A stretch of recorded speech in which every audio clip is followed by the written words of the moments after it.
So, tuloy tayo mga ka-troopers ha.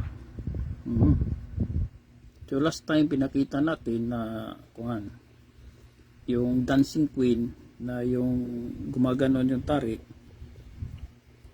yung buong sapin yun, no? Yung mga old time kapanahunan na yung pagsasapin dito is gamit yung mahahabang sapin. Walang mga bots noon, pure lang na sapin.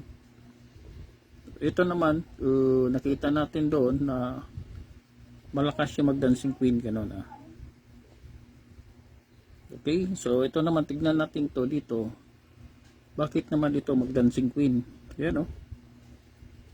Kasi kita mo, puro ka sinta-sinta, tapos kunyari nagganon ka, center as ka, kunyari ang center as mo is ganon ang center as mo, tapos during drag fight abot sila ng mga 9 minutes to 10 minutes, gumagano na yung tari mo, gumagalaw, ayan, no? So kikita natin na hirap pamatayan. Okay? So ito, tignan natin to ha, bakit sa ganon. Kalasin natin anong bots na meron dito, bakit siya malakas mag-dancing queen, no? Ano, no? So gawin mo to doon sa matigas na paa. Huwag doon sa buhay na paa, kasi baka mabali ang liti dito, no? Mapilayan mo yung dito ka sa matigas na paa. O meron kang dami na plastic yan na bibilisan, no? Doon, subukan mo doon. Wala siyang ganito, hindi siya gumagalaw. Kasi sayang yung mo no? Kamusta mo dyan, okay? Tingnan natin to, tuloy natin para makita natin to kung ano ang meron dito. Okay. Shout out 1 million viewers. Shout out sa mga MRM users nationwide, coming to 400 nationwide yan. Okay. Tingnan natin to kung anong meron dito. Shoutout sa iyo viewers. Sayang naman kasi pagka shoutout Gilbert Guado, Peter Pan, shoutout sa iyo dyan. Sa lahat ng mga sayang naman kasi pagka puro tayo asinta, kasi puro tayo magaling sa asinta, lahat naman tayo gapper, magkagaling tayo dyan, no? Pero ang importante hindi yun, no? Importante yung sinta, pero kung importante kung yung tari mo gumagano na, pagdadancing queen na, ay hindi maganda yun. Kailangan masolusyonan mo yun, no? Kaming mga MRM users, natugunan na namin yan. Okay, ito na. Tingnan natin to. Okay, tingnan natin to kung ano meron dito. May paunan tayo. Dikit natin yan. Tingnan natin to kung anong meron dito. Ayun. Ayun, nakikita na natin ha. Oo, wala. Kitang klarong-klaro yan. Na pag ganito pala yung mo, ito palang ganitong bots pala, delikado pala to. Which is marami sa ngayon ginagawa. Basta yan sa'yo, Peter Pan. Si Peter Pan, MRM user yan. O, tanongin niyo si Peter Pan. Yun delikado to. Magkano to? 50? 80? Di ba? Napakadelikado nito. Kita mo kasi, bakit siya kasi? Kasi ang laki ng butas niya, pinakita natin kanina,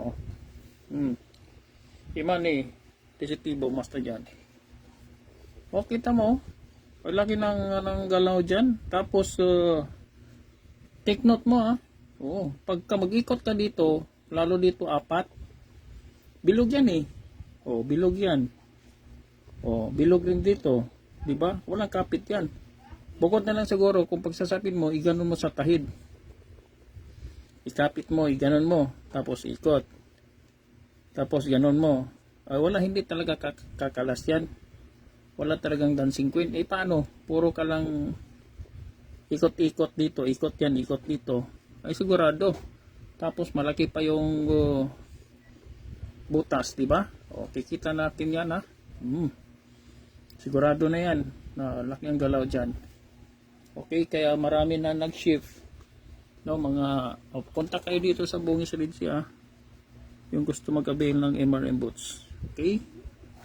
Kaya marami na nag-shift at mga open-minded gappers na nag-shift na sila sa yung mga open-minded gappers kasi nanigurado sila sa Dancing Queen. Bukod pa doon, nag-shift na sila dito, lakas pa ng impact nito. Walang Dancing Queen yan. Kaya yung iba dito, wala na. Open-minded na, no?